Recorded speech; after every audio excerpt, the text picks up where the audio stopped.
the route to a safety culture. And this is going to be the first in a series of webinar where we explore what agencies can do to ensure successful implementation of the new PTASP rule. So my name is Steve Severson, and along with my co-presenter Dick Faderly, we lead OTB Solutions Transit Practice, and we're management consultants who specialize in helping organizations get the most out of their technological and process improvement investments.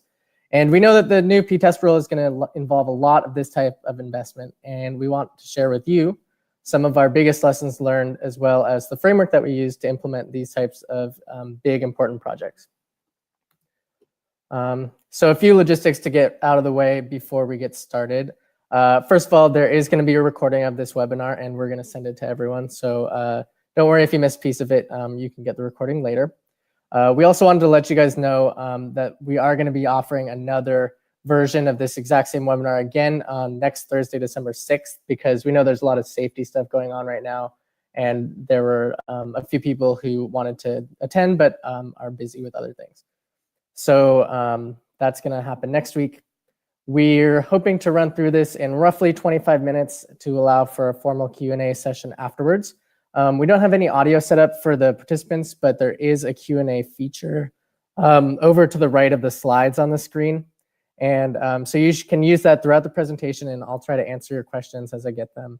If you don't see a sidebar to the right of the slides, you might have to click a little blue chat box to open that up. But definitely keep an eye on that Q&A. And if I come across any questions that I think would be better to answer out loud at the end, I may hold them for the formal Q&A, but I'll let you know if I do that. So we will also be asking a few poll questions throughout the presentation, so keep a lookout for those. They come up on your screen, and you have to either answer them or you can close out of them if you don't feel like answering them for whatever reason. But if you don't do either of those things, you're going to get stuck on the poll, so make sure that you do that. You can see the results if you go on the poll tab, and we'll also share those with you as well. As we finish up the webinar, we are going to post our sample checklist. That's just kind of a little bit of a handout for you guys to take back to your organizations to try to start implementing the things that we talked about today. So you can find that in the handouts section once we get towards the end of the webinar. Last but not least, we do have a 5-minute SMS and PTASP readiness survey that we have on SurveyMonkey. It's super easy. It's like just a few multiple choice questions. We would love for you guys to help us fill it out. And if you do that, then we'll be able to share our results with everybody. And we'll also share the deck with you if you take that survey. So look for that link at the conclusion of the webinar. So with all that out of the way, I think we're ready to get going. So I'm going to hand things off to Dick Faderly to get started.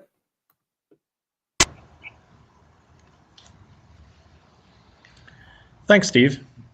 So I think, we're all at this point very much aware of the Public Transportation Agency Safety Plan rule that just got implemented or promulgated, if you will. The rule was published, but I think some of us were really kind of caught by surprise.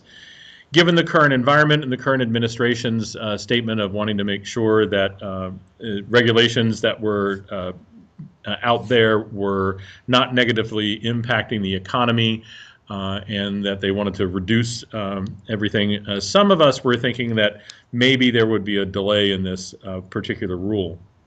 But it actually did get published, and the results of that are that all of the piece parts for your safety plan need to be in place by July 2019, and all of it needs to be up and running by July of 2020. So really what that means is that there's a lot of stuff that you got to do between now and July of next year, and certainly by July of 2020. And you really need to be starting on this stuff now. So when we think about safety management systems, and in particular the safety management system that is described by the PTASP rule, we like to think of it in terms of foundational components, if you will. a bunch of stuff that you need to focus on in terms of the safety culture that you have going on within your organization. Everybody needs to understand that safety is their personal responsibility, and that everyone needs to know what they need to do, when they need to do it, and that the right people are accountable for getting those things done. All of those processes take planning. This isn't something that you do by creating a safety management document and putting it on a shelf.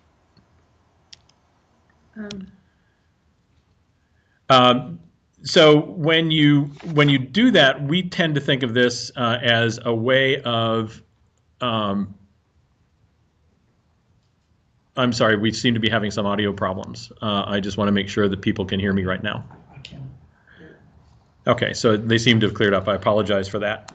So just kind of recapping, in terms of the way that we look at the safety management systems and the activities that are involved around the development of your safety plan, we look at them as a core foundation of things that enable your culture, that enable the processes, and that allow you to set up the overall plan.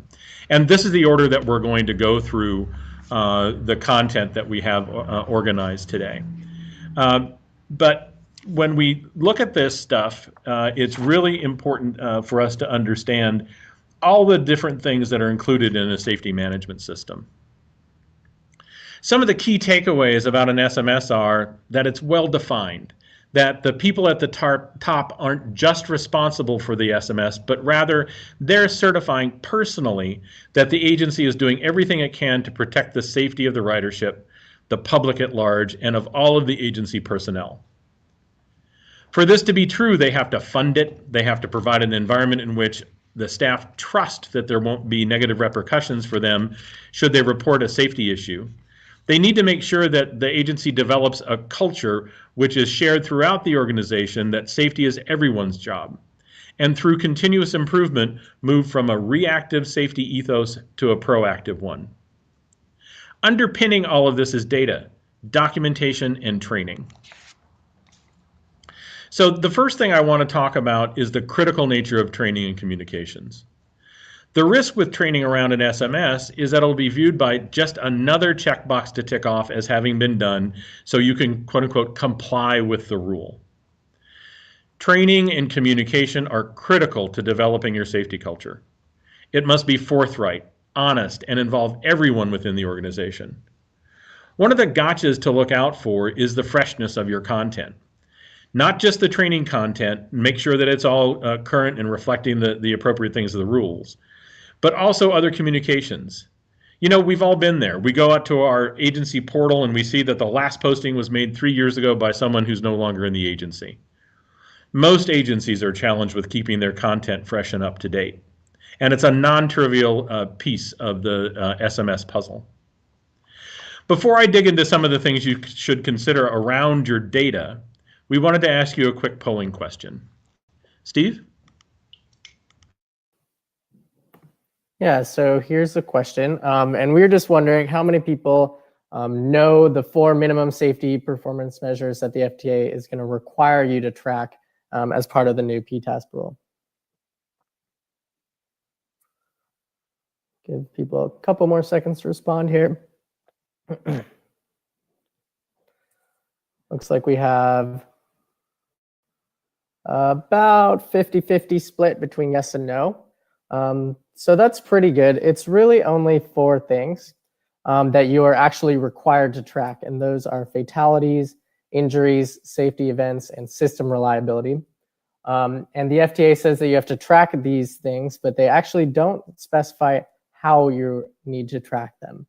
And they don't say anything else that you have to, any other metrics that might support these things that you have to track. So there's a lot of leeway here for agencies to both track these in the manner that works best for them and to do what they want with the data that they do track.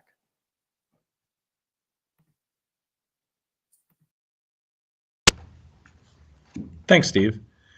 So those 4 areas are obviously of interest, but it's important to understand what you can say about the safety data that you have, and just as importantly, what you can't say about safety in your organization.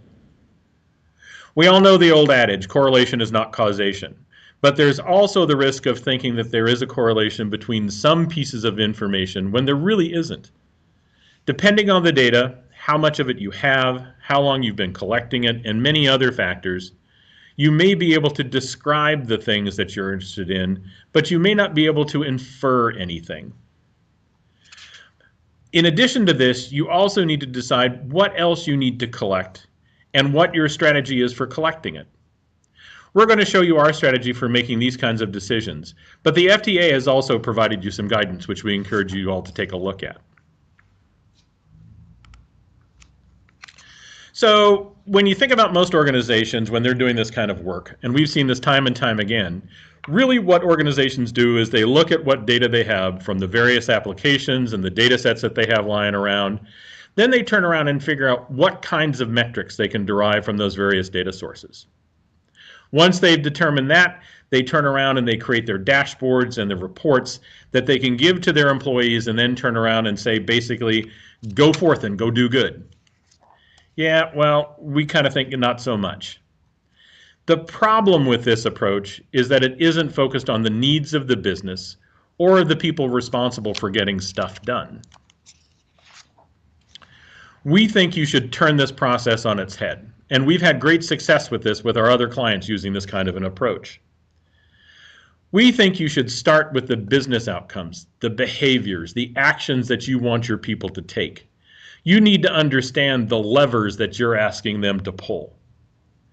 Figure out what data they need to make those kinds of decisions and to take those kinds of actions. What levers are they going to have to pull? Then figure out what data you have, and just as importantly, what data you're missing. Figure out what you can present to those individuals, and very explicitly, as we've talked about before, and in all cases, regardless of how you got here, you need to make the dashboards and reports actionable. It can't just be a report that you drop into somebody's inbox or a web page that they go out to that you turn around and then ask them to go do something that you're not being explicit about.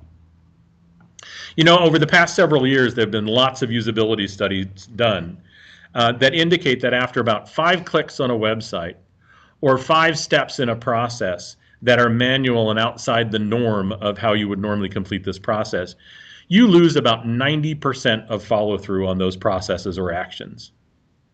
Because of this, it's really important that you stay focused on enabling those people that you are targeting with the ability to take action and to take action quickly. Okay, so all of this foundational stuff is just that. It's foundation, it's critical, it's important, and it can't be done without. But it's not sufficient. You can have the best SMS in the world, but it's really about the people that participate in that safety management system that are the linchpin and the reason that an SMS is successful or a flop.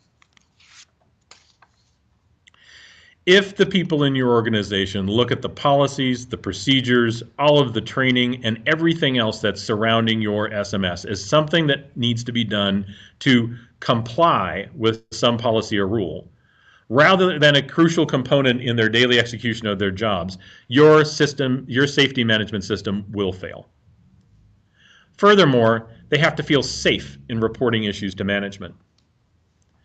There's an idea in Lean from the original work that they did in Toyota that aligns with their management principles, that anyone can stop a line if they see a defect, a safety issue, or another type of issue with how a car is being built. They literally have big red buttons at every station on the assembly line and back into receiving and all the way up into the business office. Anyone can push that button and everything stops. There is no reprisal. There is no downside. It's actually encouraged, fostered, and rewarded. The same approach, the same cultural values are critical to the successful deployment and adoption of a safety management system. It's really about the combination of the people, the processes, and the technology that you're using to enable them that lead to the successful implementation and, more importantly, adoption of a safety management system. Okay, so next we want to talk about the processes that you need in place to enable your safety management system. But before I go on, we wanted to ask you another polling question. Steve? Thank you, Dick. So the next question is about how you manage most of your safety processes. And we're wondering if you use kind of the standard email spreadsheets or if you're still on papers or binders. Some people are implementing new e-forms or workflow solutions.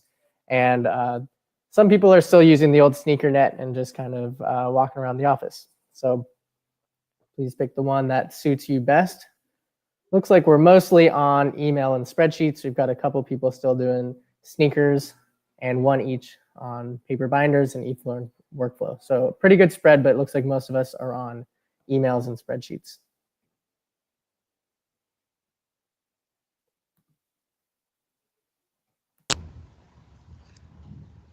Thanks, Steve. I know that most of us are very familiar with the sneaker net phenomenon. If we're looking, though, at the various ways of getting things done, you can kind of think of these different ways of managing a process as a continuum, or maybe even a maturity model. If you start on the left with paper forms and the sneaker net, you start moving to PDFs in email and on shared drives. Then you graduate to e-forms, and ultimately you end up with enterprise-wide automated business processes. All of this, though, needs to be focused on achieving a set of specific business goals. Further, you want to ensure that the people are doing the things that you need them to be done at the time that you need them to be done. If you do use process automation techniques, you can move from a culture of compliance to a culture of collaboration. Because compliance is automatic with process automation. Given that you know what process people are following, and you know that the right people are doing the right thing at the right time. All of this implies the use of technology. We think there are several things you should keep in mind when you're looking at leveraging technology to support your SMS. A lot of stuff has been changing in regards to technology and how you can use it and what it takes to support it and how much it costs. There are many tools out there that can address the kinds of business needs that surround the implementation and running of a safety management system. But before you do any of this, we think you should spend some time up front and determine what your technology principles are. You know, things like build versus buy, purpose-built software versus configure to order, platform as a service, software as a service, cloud first. All of this needs to be tempered, though, by a constant focus on the user experience and the attainment of your specific business objectives. We think that by focusing on the areas outlined on this slide, you can significantly improve the likelihood of positive outcomes around your SMS effort. Before we peel the next layer of the onion, we wanted to ask you another polling question. Steve? Yeah, so we were wondering, to what extent have you guys involved IT resources in your current SMS planning?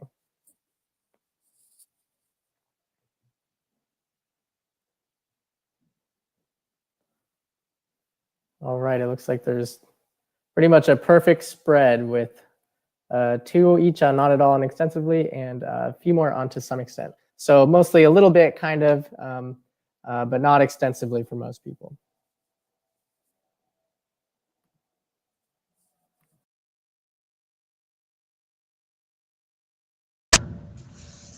Thanks, Steve.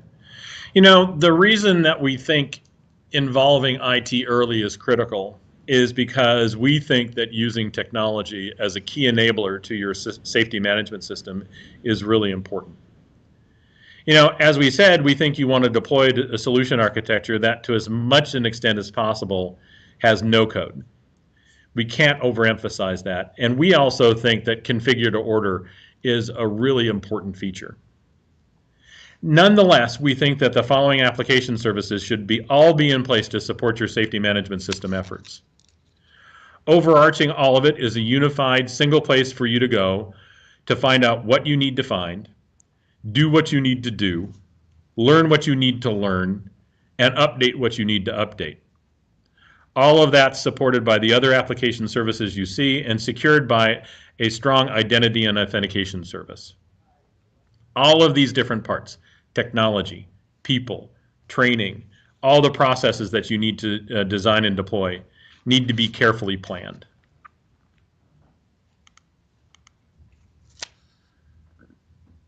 But before we dive into the planning aspects of your safety management system, we wanted to ask a final polling question. Steve? So the last one's an easy one, which is just, have you approved a budget for your implementation of SMS yet? Seeing mostly no's on this one, with a few yeses. Still looks like mostly no.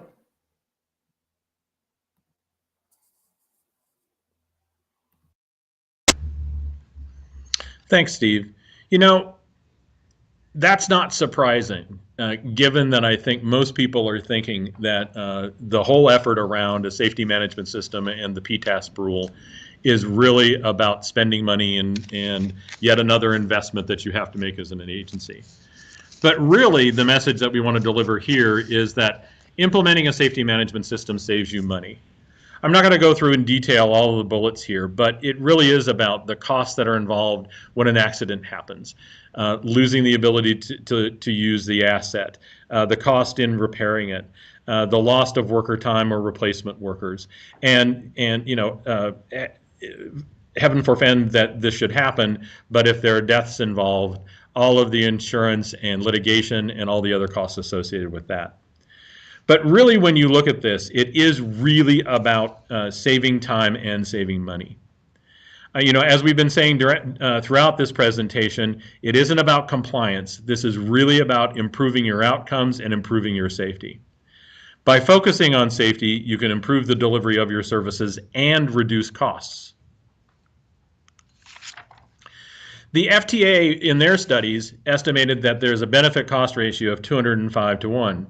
Now, you know, your experience may differ, but the benefits that the FTA has identified here specifically are quantitative only.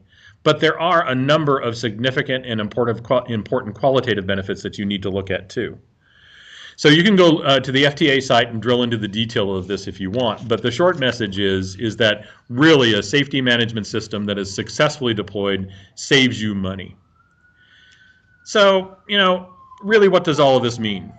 Well, you really have to ask yourself, is your agency on track to hit the SMS target specified by the PTASP rule? If you haven't made significant progress on the first two items on the list, apologize for the sirens going by, speaking of safety.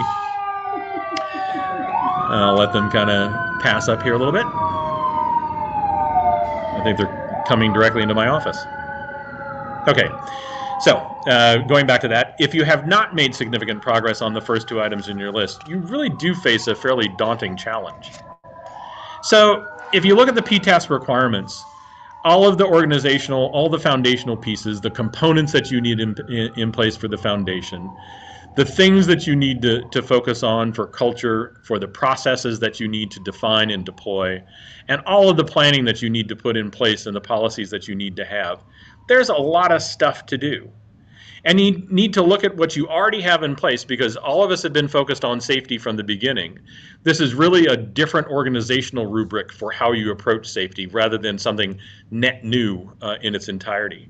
But you need to understand what you have, whether or not it's good enough, and what you're missing. Well, but the big question is how do you know where to start? Well, in order to understand the answers to those questions, you need to perform a gap analysis across all of the dimensions of the safety management system. And fortunately, the FDA recognized the challenges and suggest in their own guidance that you start with a gap analysis. That analysis will identify what gaps you have, what order you need to close them in, the resources that are needed to be involved, you know, people, money, technology, and how long it's going to take you. But remember, you can't do everything at once.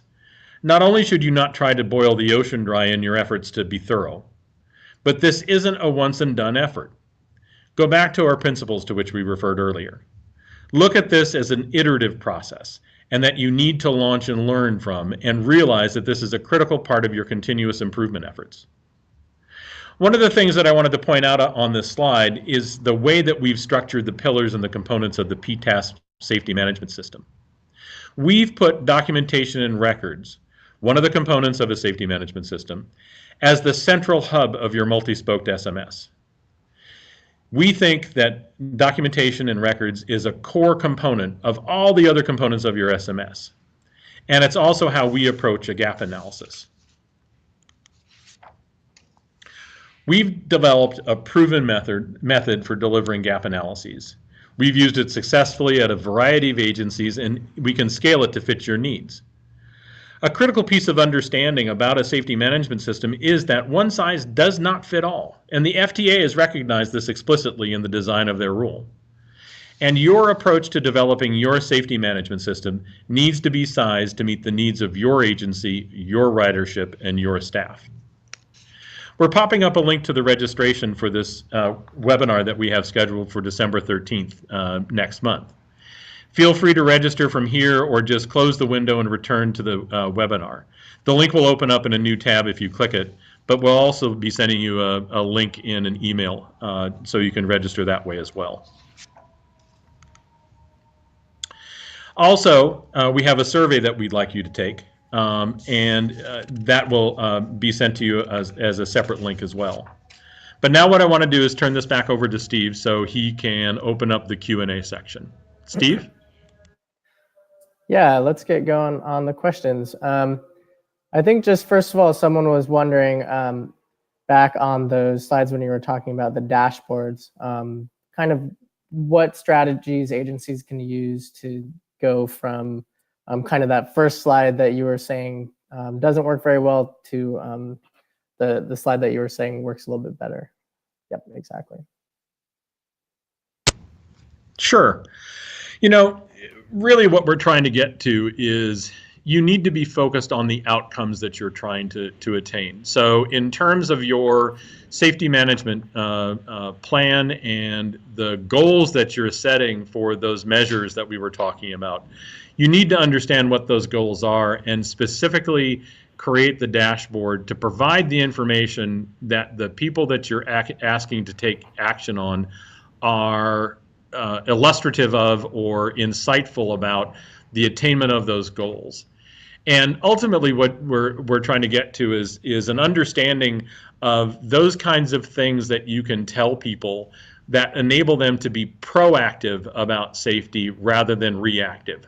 So instead of just creating a dashboard on somebody else slipped on the ice at station X today, or the escalator jammed again and is out of service, or whatever the particular information happens to be, try and identify those particular metrics, those particular actions that people can take that enable them to be proactive.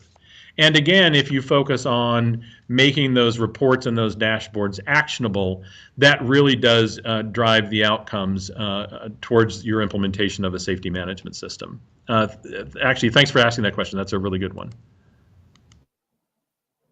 Great, thanks a lot, Dick.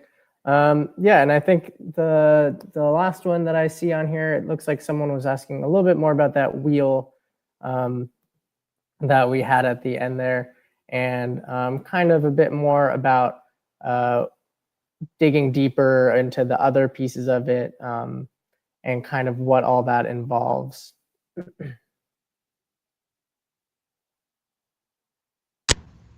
Sure. Yeah, so if you look at the wheel, kind of the hub and spoke that we've come up with, like I said, we think that documentation and records are really central to every aspect of a safety management system. And it's kind of a core underpinning component and needs to be viewed that way around the successful implementation of a safety management system. When you look at the specifics of any one of the components, you can see that what we've done is we've organized the pillars around the outside and put their, pardon me, their respective components underneath them. The reason we did this is because, you know, we really kind of think that an image can speak to 1,000 words or represent 1,000 words. When we look at this as a set of pillars, it's helpful to understand that all of these things are holding up the building, but we think all of these are interrelated. What you're doing around hazard identification and management and your unified hazard log really ties into your ability to do the root cause analysis and understand how you can move from that descriptive set of information to the inferential set of information. So being able to organize this and understand the relationship between continuous improvement and the creation of some change in some department. Let's say that you're changing the way that you're doing your hiring review practices. That's either going to increase or decrease the speed with which you can hire people. That may directly impact your ability to staff up and have adequate coverage in terms of your operators, and that could have a direct impact on their overtime, and that can impact their sleep cycles and therefore safety. So really understanding how all of these things interrelate is important. And so we've done a fair amount of lifting in terms of reorganizing the components and this representation of safety management systems, so we can really kind of get at those core components of what you need to focus on in terms of that gap analysis. Thanks, Steve. Awesome. It looks like I don't see any more questions right now. Maybe give it 20 more seconds. Last call for questions, everyone. And if we don't hear anything, then I think we can wrap things up. Thanks a lot, everyone, for attending. Really appreciate you guys taking the time. I'm going to pop up the offer to our survey right now. That's going to open in a separate tab as well, just a short little multiple choice SurveyMonkey that we've created. And we'd love if you take the time to take it, and we'll definitely share the results with all of you guys who take it. Otherwise, we really appreciate everyone's time, and hopefully we'll see you next time for the gap analysis.